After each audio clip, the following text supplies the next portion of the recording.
Assalamualaikum warahmatullahi wabarakatuh. Sahabat kolak kuliah online ala kadarnya. Gimana kabarnya di puasa hari ke-8 ini? Insya Allah tetap semangat ya. Ya, ketemu lagi dengan kolak di hari ke-8.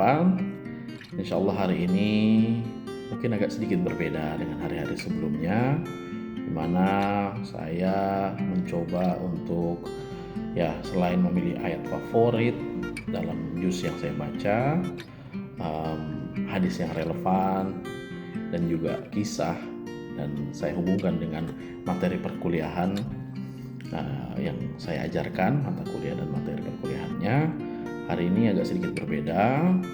Saya mungkin akan meng-share lebih kepada yang bersifat umum, yang terkait dengan profesi saya sebagai seorang pendidik, ya, yang dan juga hubungannya dengan tenaga kependidikan, yang saya kira tentunya terkait profesi ini relevan mungkin dengan teman-teman yang berprofesi lain, karena ini akan membahas tentang bagaimana kita menjadi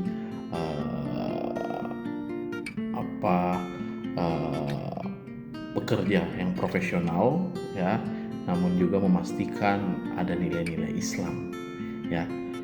Kenapa saya menyampaikan terkait tema ini? Karena kebetulan hari ini diminta untuk memberi kultum untuk pada kegiatan persiapan perkuliahan semester genap yang insya Allah akan dimulai pekan depan. Baik, mari kita mulai. Saudara-saudaraku, saudara-saudariku, para dosen dan tenaga kependidikan yang dirahmati Allah,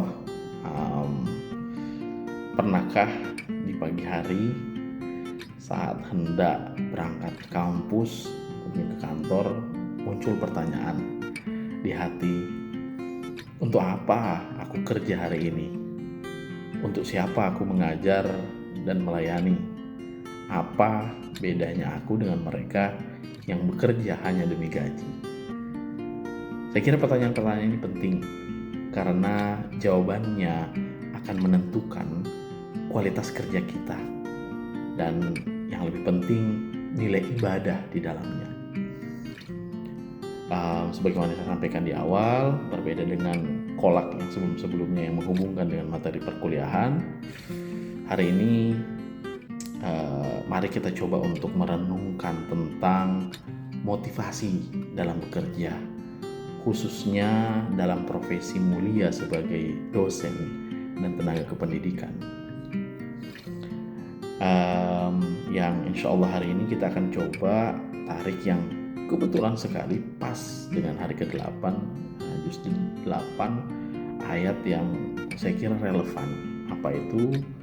Surat An-Nahl ayat 97, ya, di mana Allah berfirman, "Man 'amila sholihan min zakarin aw untha wa huwa mu'minun falanuhyiyannahu hayatan thayyibah wa lanajziyannahum ajrahum bi ahsani ma kanu ya'malun."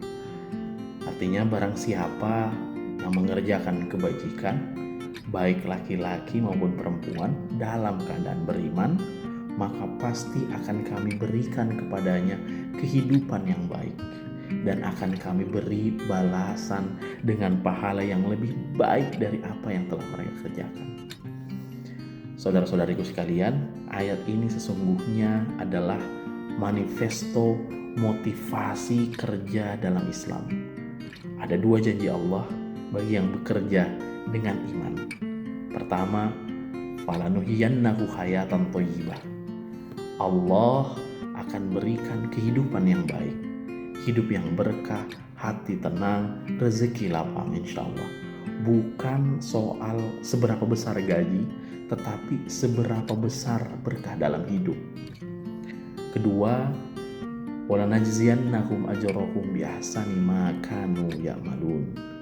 Balasan pahala yang lebih baik dari apa yang dikerjakan.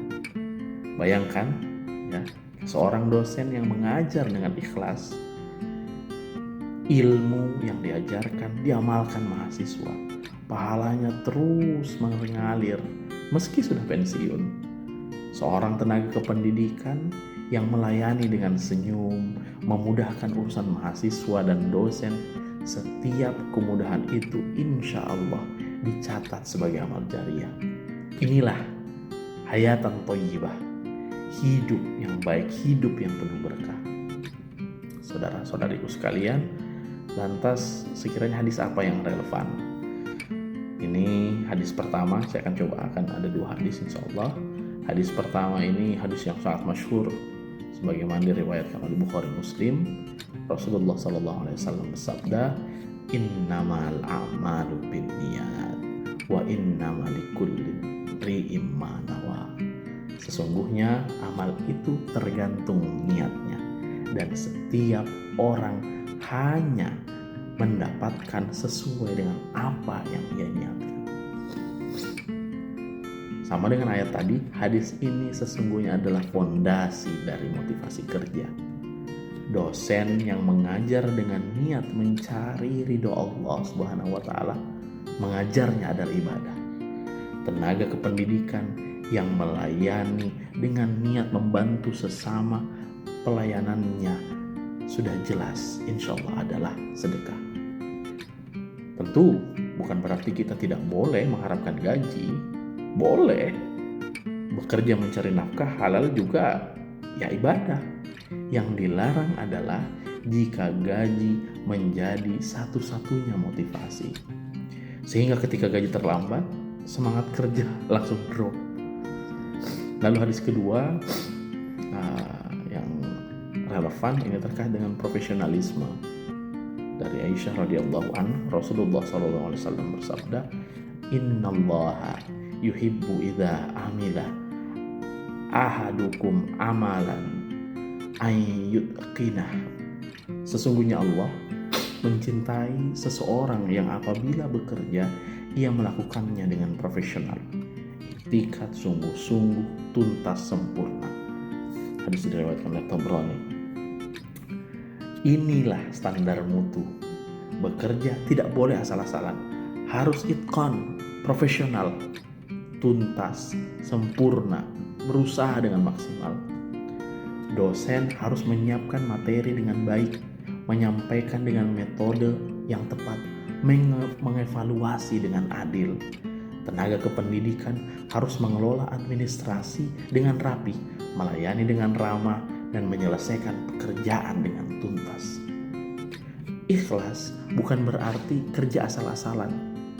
Justru karena ikhlas kita beri yang terbaik, karena kita sadar bekerja untuk Allah Subhanahu wa taala yang Maha melihat. Saudara-saudariku sekalian, mari kita lihat salah satu kisah imam yang cukup masyhur, Imam Abu Hanifah, pendiri dari mazhab Hanafi. Beliau adalah seorang ulama besar, tapi juga seorang pedagang yang sukses. Beliau tidak pernah hidup dari amplop ceramah atau honor mengajar. Beliau bekerja keras sebagai seorang pedagang kain. Setiap pagi dia membuka toko, melayani pembeli dengan jujur dan ramah. Selang beberapa waktu lama, beliau tutup, pergi ke masjid mengajar para murid. Selesai mengajar, beliau kembali lagi ke toko.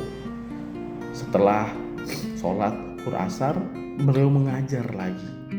Subhanallah, produktifnya luar biasa. Ulama besar sekaligus pengusaha sukses. Pada suatu waktu diriwayatkan ketika ditanya mengapa Imam Abu Hanifah ini bekerja keras, beliau menjawab, akhafu in qadtu anit tijarati an yadi'a amru dini.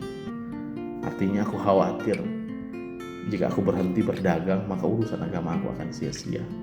Beliau memahami bahwa bekerja adalah bagian dari menjaga agama. Dengan bekerja ia tidak bergantung pada orang lain. Dengan bekerja ia bisa membantu sesama. Dengan bekerja ia menjaga harga diri. Lantas apa pelajaran untuk kita? Yang pertama, jadilah profesional yang kompeten. Imam Abu Hanifah menguasai ilmunya sebagai ulama, juga menguasai profesinya sebagai pedagang. Kita sebagai dosen harus menguasai bidang ilmu, menguasai metode, terus belajar. Yang Kedua, jadilah pribadi yang mandiri, tidak menggantungkan hidup pada orang lain, apalagi berharap pada korupsi, gratifikasi. Yang ketiga, jadikan bekerja sebagai ibadah. Semua dilakukan dengan niat karena Allah Subhanahu wa Ta'ala. Dan yang keempat, jadilah teladan kejujuran. Imam Abu Hanifah dikenal jujur dalam berdagang. Kita harus jujur dalam menilai mahasiswa, jujur dalam laporan, jujur dalam setiap amanah. Saudara-saudariku sekalian, lagi-lagi khusus untuk kita para dosen dan tenaga kependidikan, setiap kali kita masuk kelas, kita harus ingat jika kita sedang melanjutkan tugas para nabi. Al-ulama warasatul anbiya. Ulama adalah pewaris para nabi. Setiap konsep yang kita ajarkan, setiap nilai yang kita tanamkan, setiap bimbingan skripsi yang kita berikan dengan sabar, semua insya Allah adalah investasi akhirat. Ketika mahasiswa kita nanti ada yang menjadi profesor, guru besar, menjadi pemimpin, menjadi orang bermanfaat, insya Allah pahalanya mengalir terus untuk kita. Maka marilah kita ajarkan dengan cinta, kita bimbing dengan kesabaran, tentu kita nilai dengan keadilan. Untuk teman-teman tenaga kependidikan, setiap formulir, setiap urusan administrasi yang Anda proses dengan teliti, setiap pertanyaan yang Anda jawab dengan ramah, setiap antrian yang Anda percepat, perlancar, insya Allah semua adalah bagian dari sedekah jariah. Ketika mahasiswa lulus tepat waktu karena urusan administrasi lancar, ketika dosen bisa mengajar tenang karena administrasi tertata rapi, Anda punya andil dalam kebaikan itu. Maka layanilah dengan senyum, kerjakanlah dengan teliti, selesaikanlah dengan tuntas. Terakhir, saudara-saudariku, mari kita luruskan niat, kita jadikan pekerjaan kita sebagai ladang ibadah, kita tingkatkan kualitas karena Allah cinta pada profesionalisme. Teladani para pendahulu yang seimbang antara dunia dan akhirat. Sebelum saya tutup, tentu saja insya Allah kita akan lanjut besok di hari ke-9 Ramadan. Tetap semangat, tentu saja jangan lupa tadarusnya ya, yang konsisten istiqomah, bahkan kalau perlu ditingkatkan tadabburnya diperdalam. Semoga kolak ini sudah hari ke-8 ini, semoga bisa menginspirasi untuk teman-teman ketika membaca surat ayat dalam Al-Quran, ada yang sekiranya ya coba dibuka artinya dan yang lain, coba mulai kita tadabburi, kita refleksikan secara mendalam untuk kehidupan kita keseharian. Dan insya Allah jangan lupa rasakan kebahagiaan itu, insya Allah. Baik, saya kira mungkin itu untuk hari ini ya, mungkin cukup berbeda ya karena memang edisi khusus ini dosen pekan depan sudah akan mulai menjadi dosen kembali setelah beberapa saat ini libur dan juga ada pengisian KRS. Saya kira itu. Saya Kiwul, sampai jumpa insya Allah besok. Sehat-sehat selalu. Wassalamualaikum warahmatullahi wabarakatuh.